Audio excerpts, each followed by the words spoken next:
स्वातंत्र्य दिवसाच्या आजच्या या कार्यक्रमामध्ये या कार्यक्रमाला उपस्थित आपले लोकप्रिय खासदार श्यामकुमार बर्वेजी, आपल्या यशस्वी विभागीय आयुक्त विजयलक्ष्मी बिद्रीजी, यशस्वी पोलीस आयुक्त रवींद्रकुमार सिंगलजी, आपले महानगरपालिका आयुक्त अभिजित चौधरीजी, आपले निटणकरजी, जिल्हाधिकारी, आपले NIT commissioner Sanjay Meena ji, police अधीक्षक हर्ष पोद्दारजी, आपले IG संदीप पाटीलजी, आपले अभय यावलकरजी, मालवी खोडेजी, श्री जिल्हा परिषदेचे कार्यकारी अधिकारी महामुनीजी, नवीन चंद्र रेड्डीजी, श्रावणजी हर्डीकर, सागरजी कवळे, वसुधा पंत, श्रीमती वैष्णवी, राजेश कवले, या ठिकाणी अनेक मान्यवर स्वातंत्र्य संग्राम सैनिक उपस्थित आहेत।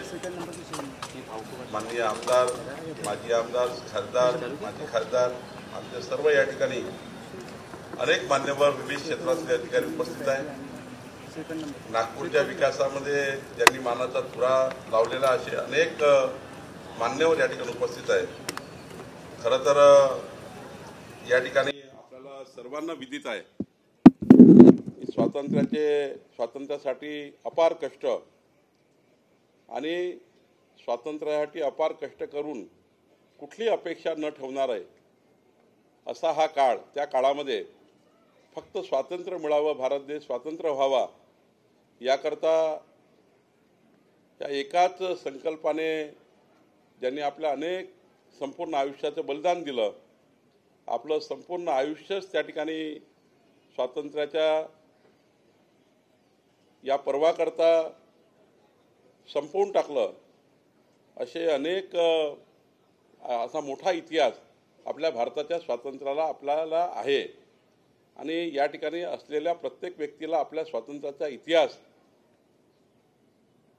आणि स्वतंत्र भारताच्या या कल्याणाकरता झटणाऱ्याचा इतिहास आपल्या सर्वांना माहिती आहे, त्यामुळे त्यात मी आता वेळ घालवत नाही। खरं तर महात्मा गांधींचे अहिंसेचे शस्त्र, नेताजी सुभाषचंद्र बोस यांचे आझाद हिंद सेना, भरतसिंग, राजगुरू, सुखदेव यांच्यासारख्या शूरवीरांचं बलिदान, सरदार वल्लभभाई पटेल यांचे पोलादी नेतृत्व व डॉक्टर बाबासाहेब आंबेडकरांनी दिलेलं संविधान हा आपल्या भारताच्या स्वातंत्र्याचा समृद्धीचा वारसा आहे आणि तो आपल्या सर्वांना पलोपल काम करताना सर्वांना लक्षात ठेवूनच पुढे जावं लागतं। आणि आज या ठिकाणी आपण बघितलं असाल की 14 ऑगस्टचा तो दिवस, ज्या दिवशी देशाची फाळणी झाली, असा दुःखाचा दिवस आणि 15 ऑगस्टचं स्वातंत्र्य, हे दोनही दिवस म्हणजे विभाजन ज्या दिवशी झालं 14 ऑगस्टला विभाजनाचा दिवस आणि स्वातंत्र्याचा 15 ऑगस्टचा दिवस, या दोन्ही दिवसामध्ये खूप अंतर आहे। तो अत्यंत दुःखाचा दिवस आपण 14 ऑगस्ट बघितला आणि 15 ऑगस्ट हा आनंदाचा दिवस ज्या दिवशी भारत स्वतंत्र झाला असा बघितला। आणि मग या काळामध्ये आपण कितीतरी स्थित्यंतर झाली आणि त्या स्थित्यंतराचे आपण सर्व त्या इतिहासाचे साक्षी आहोत। या ठिकाणी बसलेले सर्व स्वातंत्र्य संग्राम सैनिक तर त्या स्थित्यंतराचे त्या ठिकाणी त्यांनी बघितलेलं आहे आणि म्हणून या काळामध्ये आपल्याला या सर्व काळाला आठवण्याचा दिवस आहे। 15 ऑगस्ट हा केवळ दिन नाही आहे, स्वातंत्र्याची ही जी आपला इतिहास आहे आणि स्वातंत्र्यानंतरचे स्थित्यंतर आहे, या सर्वांना आठवून आपल्याला पुढे जाण्यासाठी या दिवसाचा आपण हा महोत्सव उत्सव आपण सर्व या ठिकाणी एकत्र येऊन साजरा करतो। आणि म्हणूनच या ठिकाणी आपल्याला खऱ्या अर्थाने काही संकल्प घेऊन जावे लागतात, काही मनात ऊर्जा निर्माण करावी लागतं आणि पुढच्या वर्षीच्या 15 ऑगस्टपर्यंत आपल्याला आपण घेतलेला संकल्प, आपल्या देशाच्या पंतप्रधानांनी घेतलेला संकल्प, आपल्या राज्याच्या मुख्यमंत्र्यांनी राज्य चालवताना घेतलेले संकल्प पुढे न्यावे लागतात। आणि तोच दिवस असतो आजचा दिवस, ज्या दिवशी आपल्याला या संकल्पाला पुढे नेण्याकरता स्वतःला वाहून घ्यावं लागतं। आज या ठिकाणी मला विश्वास आहे की ज्या पद्धतीने आज माननीय पंतप्रधान मोदीजींनी आज जर त्यांचं उद्बोधन आपण बघितलं तर त्यांच्या उद्बोधनामध्ये आज स्वातंत्र्याच्या या 79व्या वर्षात प्रवेश करताना सुरक्षित भारत, सुरक्षित नागरिकाचा संकल्प त्यांनी केला।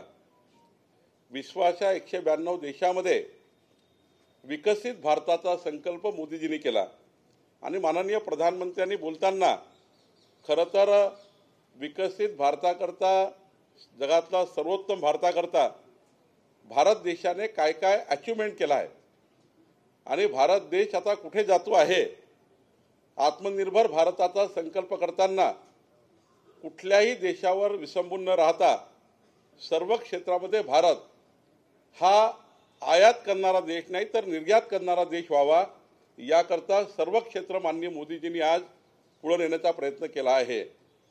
स्वातंत्र्याच्या या 78 वर्षात विकासाचे अनेक संकल्प पूर्ण झाले, पण 2047चा विकासाचा संकल्प पूर्ण करताना जे महत्त्वाचे या ठिकाणी संकल्प आहेत, महत्त्वाचे विकासाचे विषय आहेत, ते पुढे नेण्याकरता आज माननीय प्रधानमंत्री महोदयांनी लाल किल्ल्यावरनं भाषण देताना आज या ठिकाणी या देशाला संबोधित केलं। मला अभिमान आहे की आपण ऑपरेशन सिंदूर बघितलं आहे। ऑपरेशन सिंदूरमध्ये तर ज्या परिवारांना छिन्न विछिन्न करून टाकलं, आईसमोर मुलाला, मुलीसमोर वडिलाला, मुलासमोर त्याच्या वडिलाला, पत्नीसमोर नवऱ्याला जात धर्म पंथ विचारून 26 परिवाराला ज्या पद्धतीने त्यांच्या डोक्यात गोळ्या घालून या भारतावर आघात करण्याचा प्रयत्न ज्या दहशतवाद्यांनी केला, तो 22 एप्रिल आपण जर आजही आठवला तर आपले सर्वांचे रोंगटे उभे होतात की स्वतंत्र भारतामध्ये काश्मीरमध्ये आपण ज्या पद्धतीने परिवर्तन देशामध्ये झालं, काश्मीरचं 370 कलम हटवल्यानंतर एक भारत श्रेष्ठ भारत हे अभियान मोदीजींनी पूर्ण केलं, पण नंतर मात्र दहशतवादाला ते पसंत आलं नाही। पण माननीय मोदीजी आणि खऱ्या अर्थाने आपल्या देशाच्या सैनिकांनी, खरं तर सैनिकांचं 140 कोटी भारतीयांनी अभिनंदन केलं। तिरंगा यात्रा या देशामध्ये निघाला, तिरंगा यात्रा काढून सैनिकासाठी अभिनंदन करण्याचा महोत्सव झाला आणि आपल्या देशाच्या सैनिकांनी जेवढा वेळ आपल्याला नाश्ता करायला लागतो, जेवढा वेळ आपल्याला जेवण करायला लागतो, तेवढ्या वेळात 14 मिनिटांमध्ये पाकिस्तानमध्ये घुसून 9 दहशतवादी त्या ठिकाणी स्थळं उद्ध्वस्त करून, पाकिस्तानला हतबल करून या संपूर्ण जगाला दहशतवादाविरुद्ध लढाई भारताने सुरू केली आहे आणि जगातल्या सर्व देशांनी मोदीजींची दहशतवादाविरुद्धची लढाई, भारतीय सैनिकाचा पराक्रम हा संपूर्ण देशांनी अनुभवला, जगाने अनुभवला आणि खऱ्या अर्थाने ऑपरेशन महादेव नंतर तर या देशामध्ये भारत देश आता पुन्हा भारत देशाच्या विरुद्ध कुणी या ठिकाणी आमच्या नागरिकाला त्रास देण्याचा प्रयत्न केला, भारताची सुरक्षितता धोक्यात आणली तर भारत देश सोडणार नाही, ही भूमिका ऑपरेशन सिंदूर आणि ऑपरेशन महादेवच्या माध्यमातून आपण बघितली। आज मला अभिमान आहे की खऱ्या अर्थाने या ठिकाणी आज माननीय प्रधानमंत्री मोदीजी आणि देशाच्या सैनिकाकरता हर घर तिरंगा अभियानाचा सन्मान माननीय मोदींच्या आव्हानातून झाला। माननीय प्रधानमंत्र्यांनी आव्हान केलं की 140 कोटी भारतीयाच्या प्रत्येक घरावर तिरंगा ध्वज असला पाहिजे, आज तिरंगा यात्रा काढल्या गेल्या पाहिजे। मला या ठिकाणी खऱ्या अर्थाने आपल्या प्रशासनाचं अभिनंदन करायचं आहे आणि जनतेचे अभिनंदन करायचं आहे की प्रत्येक तालुक्यात, प्रत्येक गावामध्ये, प्रत्येक वार्ड वस्त्यामध्ये तिरंगा यात्रेच्या माध्यमातनं आणि हर घर तिरंगाच्या माध्यमातनं आपण या ठिकाणी प्रचंड जल्लोष साजरा केला आणि आज भारत देशाला एकसंघ करण्याचा प्रयत्न या ठिकाणी केला। मी या ठिकाणी एवढंच सांगेल की आपल्या भारत देशाच्या या ठिकाणी कल्याणाकरता आपण सर्व या ठिकाणी मोदींच्या मागे उभे आहोत। आज जगामध्ये जे डिजिटल व्यवस्था आहे, या डिजिटल व्यवस्थेमध्ये भारत देश कसा पुढे जातो आहे, म्हणजे 2047चे संकल्प, त्याचा उद्दिष्ट हे 50% विविध क्षेत्रामध्ये भारत देश पूर्ण करता आहे, असंही माननीय प्रधानमंत्री मोदीजींनी आज त्या ठिकाणी आपल्या भाषणामध्ये खऱ्या अर्थाने उद्देशून सांगितलं। ऊर्जा क्षेत्रामध्ये आपण आज 2047चा संकल्प केला होता, तो 2025मध्ये 50% अचिव्हमेंट करताय। डिजिटल क्षेत्रामध्ये मोठी क्रांती आपला भारत देश करता आहेत। या ठिकाणी पायाभूत सुविधाच्या निर्माणाकरता जो संकल्प केला होता त्यामध्ये आत्ताच आपण कितीतरी पुढे गेलो आहोत। या ठिकाणी आपले पोर्ट्स जे बंदरे तयार होतोय त्यामुळे आपण पुढे जातोय। या देशातले 99% गावं रस्त्यांनी जोडले जातोय। हा संकल्प 2029 पर्यंत होता, पण त्यामध्ये आता आपण 99% पुढे गेलो आहे। खरं तर भारत देशामध्ये जो क्षेत्र अविकसित होतं त्या क्षेत्राकडे माननीय प्रधानमंत्री मोदीजींनी आपल्याला विकसित भारताकरता ज्या क्षेत्राकडे लक्ष देण्याची गरज आहे, जे खरं भारताला विकासाकडे नेणार आहे त्याचाही त्या ठिकाणी एक रोडमॅप आपल्याला दिला आणि आजच्याही भाषणातनं पुढच्या वर्षीचा रोडमॅप या ठिकाणी त्यांनी मांडला।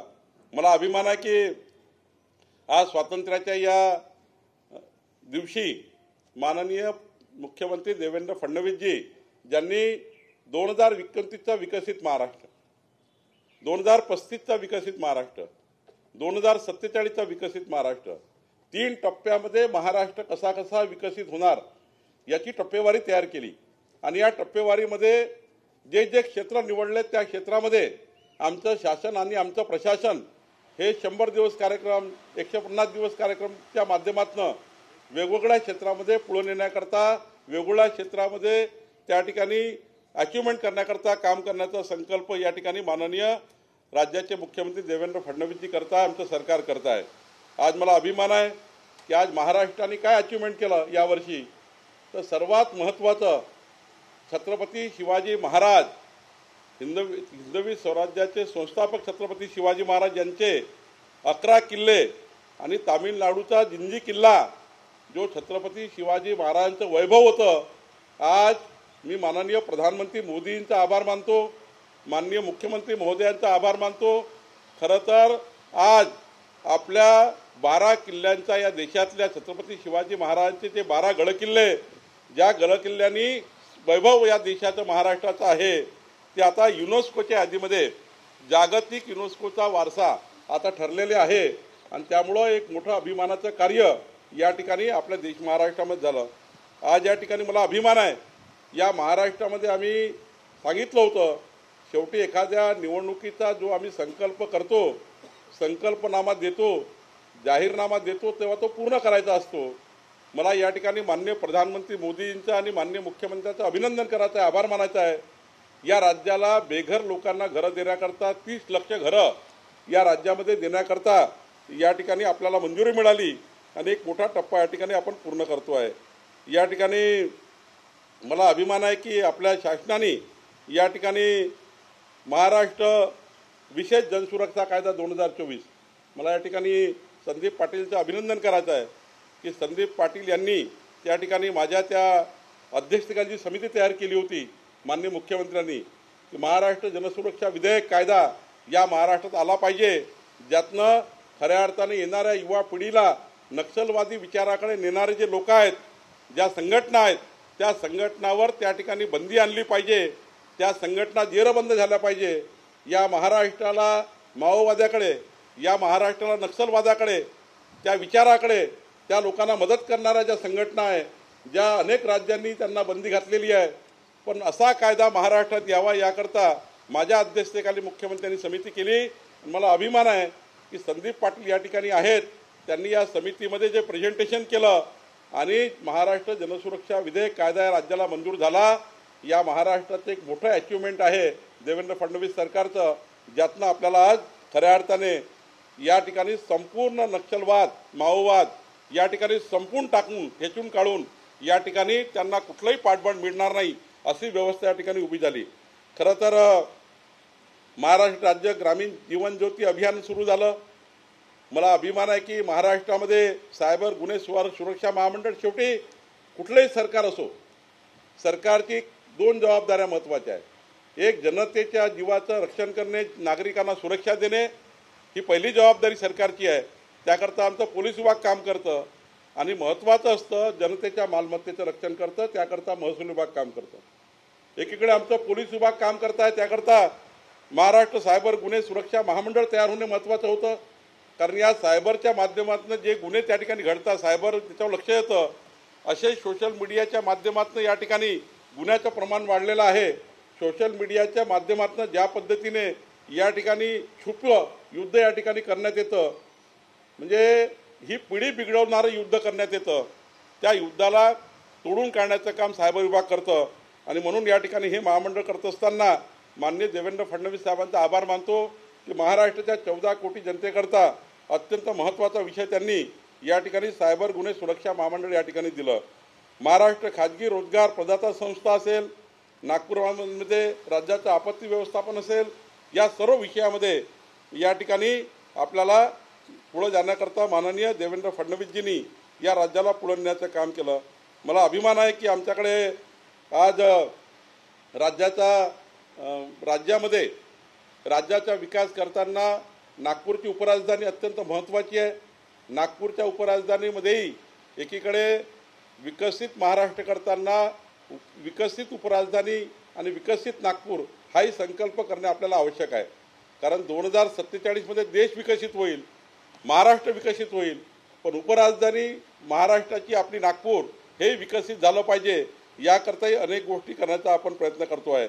या ठिकाणी मला अभिमान आहे की आपल्या सर्व प्रशासकीय अधिकाऱ्यांनी आपला जिल्हा नेहमीच पुढे ठेवण्याचा प्रयत्न केला. आज महसूल विभागामध्ये या ठिकाणी आपण ज्या पद्धतीची जबाबदारी स्वीकारलेली आहे, माननीय मुख्यमंत्र्यांनी माझ्याकडे जबाबदारी दिली. महसूल खातं म्हणजे जनतेचे मालमत्तेचे रक्षण करणारं खातं, या खात्यामध्येही मोठं काम त्या ठिकाणी उभं करण्याचा विचार आपण करतो आहे. आज महाराष्ट्रामध्ये आपण महसूल खात्यामध्ये 35च्या वर असे निर्णय केले आहे, ज्या निर्णयातनं देवेंद्र फडणवीसचं सरकार, आमच्या सरकारने लहान लहान जे छोटे छोटे प्रश्न आहे त्या प्रश्नांना न्याय देण्याकरता आम्ही काम करतो आहे.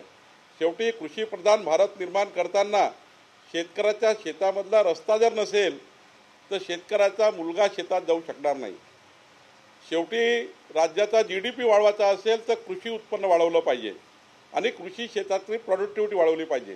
शेतकऱ्याची जोपर्यंत प्रोडक्टिव्हिटी वाढवत नाही तोपर्यंत शेतकरी समृद्ध होत नाही. शेतकरी समृद्ध झाला नाही तर बाजारपेठा मजबूत होणार नाही आणि बाजारपेठा मजबूत झाल्या नाही तर भारत मजबूत होणार नाही. आणि म्हणून या ठिकाणी आपण निर्णय घेतो आहे, या 2 वर्षामध्ये महाराष्ट्रामध्ये शेतकऱ्याच्या शेतात जाण्याचा रस्ता पक्का झाला पाहिजे. शेतकऱ्याच्या शेतात पक्का रस्ता असेल, शेतकऱ्याच्या शेतात दिवसानी 12 तास वीज असेल आणि शेतकऱ्याच्या शेतात पाणी असेल, इरिगेशन असेल, तर या राज्यामध्ये देशामध्ये आपलं राज्य मागं राहू शकत नाही. त्यामुळे विकसित राज्य हे केव्हा होईल? जोपर्यंत शेतकरी समृद्ध होत नाही. शेतकरी आत्महत्येकडे तो विचार करतो आहे, त्याला आत्महत्येच्या बाहेर आपण काढत नाही. आणि म्हणून आमच्या सरकारने महत्त्वाचा निर्णय काय घेतला?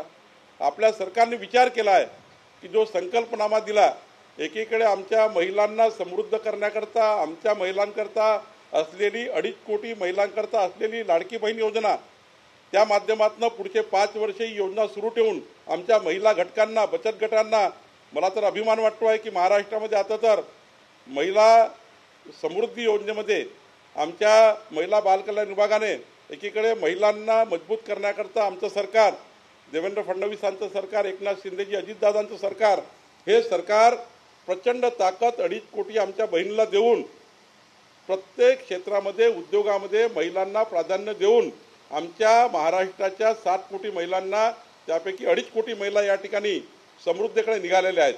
आणि दुसरीकडे एकीकडे 2.5 कोटी लाडक्या बहिणींना आम्ही योजनेचा जो 5 वर्षाचा संकल्प केला तो पुढे करणार आहोत.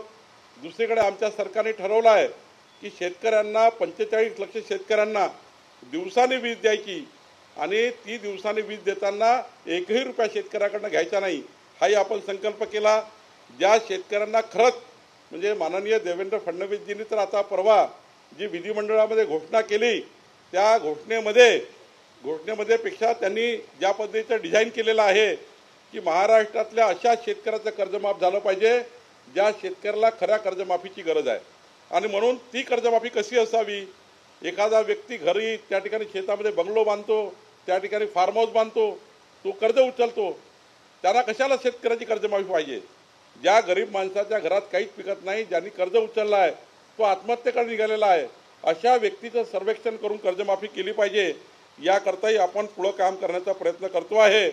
माननीय देवेंद्र फडणवीसजींनी याकरता एक समिती तयार केली, त्याचेही काम चालू झालेलं आहे. छत्रपती शिवाजी महाराज राजस्व अभियानावर आपण लक्ष देतो आहे. मला अभिमान आहे की आपल्या नागपूर जिल्ह्यामध्ये आमच्या विभागीय आयुक्तांनी आणि आदिवासी प्रकल्प विभागाने आमचे 12 बलुतेदार 18 पगड जाती पारधी समाज असेल, त्या ठिकाणी वाड्या वस्तीवर राहणारा समाज असेल, अजूनही पारधी समाजापर्यंत विकास पोहोचला नाही. अजूनही अनेक लोक पालावरती दिवाळी करतात, म्हणजे त्यांना दीपावलीचा गंध नाही आहे. अनेक असे बंजारा वस्त्या आहेत ज्या ठिकाणी अजूनही होळीचा सण साजरा करताना त्यांना त्या ठिकाणी वेगळी परंपरा आहे. अजूनही मुख्यधारेमध्ये असा समाज आला नाही ज्या समाजाला मुख्यधारेत आणण्याचं काम आमच्या विभागीय आयुक्त, आमचे जिल्हाधिकारी या टीमनी केलं. या जिल्ह्यातल्या सर्व पारधी वस्त्यामध्ये आता आपण असं अभियान राबवतो आहे, त्यांना स्वतंत्र घर असलं पाहिजे, त्यांचं पूर्ण जीवनमान शिक्षण बदललं पाहिजे, याकरता आपण काम करतो आहे. या ठिकाणी आमच्या विभागीय आयुक्ताचं मी अभिनंदन करतो की त्यांनी 100 दिवसाचा जो मुख्यमंत्र्यांनी कार्यक्रम दिला होता, या कार्यक्रमामध्ये या राज्यामध्ये दुसरा क्रमांक जर कुणाचा आला तर आमच्या विभागीय आयुक्ताच्या टीमचा आला आहे. याचेही मी मनापासून अभिनंदन करतो.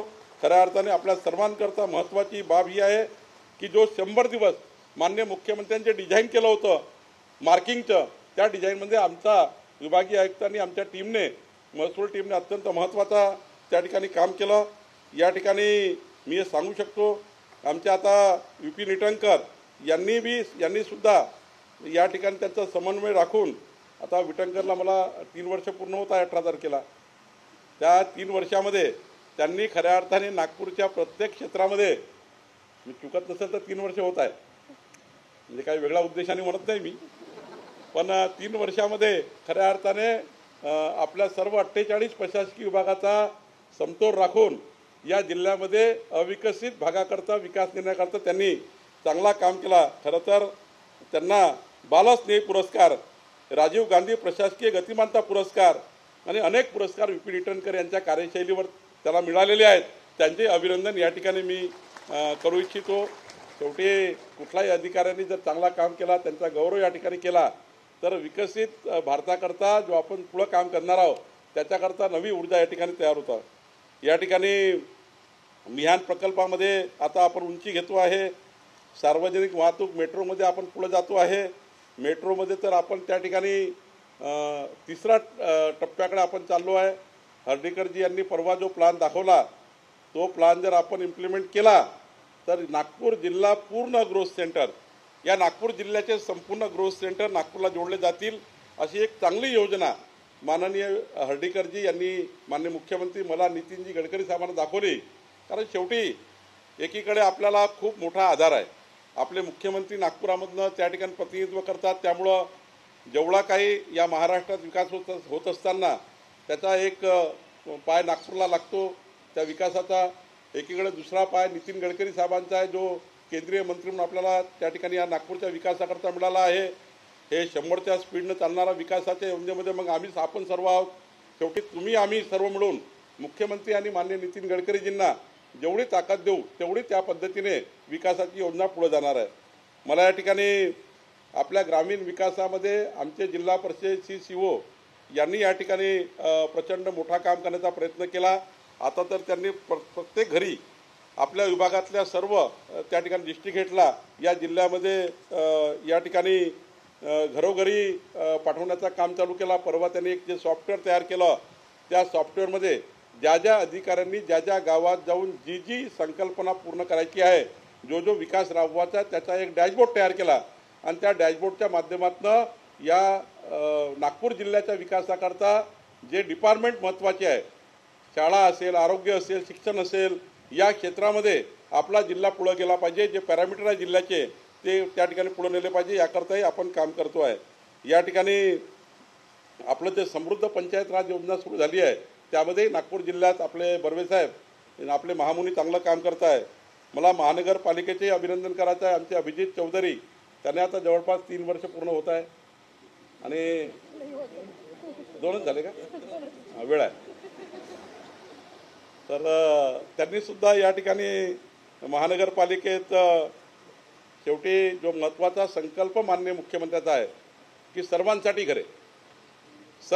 घरे योजना, त्या घरे योजनेमध्ये आमच्या आशा पठाणजी मुख्यमंत्री कार्यालयातलं काम बघतात, पण माननीय अभिजित चौधरींनी ज्या पद्धतीने यामध्ये पुढाकार घेतला आणि महाराष्ट्रात सर्वात जास्त काम या ठिकाणी जर कुठं झालं असेल तर नागपूर शहरात झालं सर्वांसाठी घरे योजनेमध्ये, याचा अभिमान मला आहे. आणि खऱ्या अर्थाने आपली बस सेवा असेल, 145 बस असेल, 415 ई बसेसचा पुढच्या टप्पा असेल, मनपातील आरोग्य सेवा असेल, या ठिकाणी खऱ्या अर्थाने मला अभिमान आहे. अभिजित चौधरींना राजीव गांधी गतिमानता पुरस्कार हा त्या ठिकाणी या महानगरपालिकेला मिळवण्यासाठी एक मोठा योगदान अभिजित चौधरींचं आहे. त्याकरता मी त्यांचं अभिनंदन करतो. खरं तर सर्वात महत्त्वाचा विभाग आहे आमचा पोलीस विभाग. आमचे या ठिकाणी रवींद्र सिंगल साहेबांचं तर या नागपूर शहराला सुरक्षित ठेवण्यामध्ये जो मुख्यमंत्र्याचा मुख्य संकल्प आहे, जो अत्यंत महत्त्वाची जबाबदारी शासनाची आहे की पोलिसांचा विभाग, पोलिसांचं बळकटीकरण करणे, पोलिसांना आधुनिक पद्धतीने समोर आणणे, पोलिसांना त्या ठिकाणी स्वतंत्र देणे. म्हणजे मला या गोष्टीचा अभिमान आहे की मी असो, नितीन गडकरी साहेब असेल की मुख्यमंत्री असेल, रवींद्र सिंगल साहेबांनी ज्या ज्या भूमिका नागपूर शहराच्या विकासाकरता घेतल्या त्या कुठल्याही भूमिकेमध्ये आम्ही कधी मागे आलो नाही. त्यांना कधी पुढाकार दिला, त्यांनी जे सांगितला तो त्या ठिकाणी आम्ही मान्य केला. आणि मला अभिमान आहे की या ठिकाणी आज आपला पोलिसांनी अत्यंत महत्त्वाचं काम नागपुरात करून दाखवलं. आज गरुड दृष्टी AI टूलच्या माध्यमातून मोठं काम सायबर सेलनी केलं. म्हणजे आता तर अशी कोणी गडबड केली सोशल मीडियावर तर रवींद्र सिंगल साहेबाचा डोळा हा प्रत्येक व्यक्तीवर असणार आहे. आणि आता तर कुणीच गडबड नागपुरात करू शकत नाही. अशी व्यवस्था उभं करण्याचं काम आमच्या सायबर आणि पोलिसांनी केलं.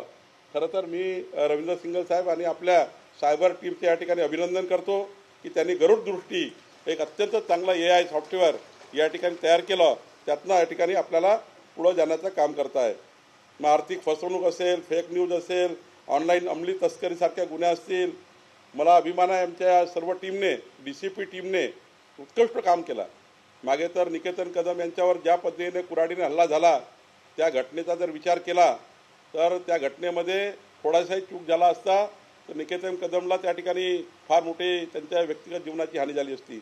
पण पोलीस त्या ठिकाणी काय काम केलं हे तुम्हाला दिसत असेल की या शहराला कोणी डॅमेज करण्याचा प्रयत्न केला, दंगेबाजी, जातीवाद निर्माण करण्याचा प्रयत्न केला तर पोलीस कसे ढाल बनून उभे राहू शकतात याचं उदाहरण आपण बघितलं. खरं तर या ठिकाणी ऑपरेशन थंडर या ठिकाणी ज्या पद्धतीनं यशस्वी झालं, मिशन मुक्ती अंतर्गत योजना आपण त्या ठिकाणी पूर्ण केली.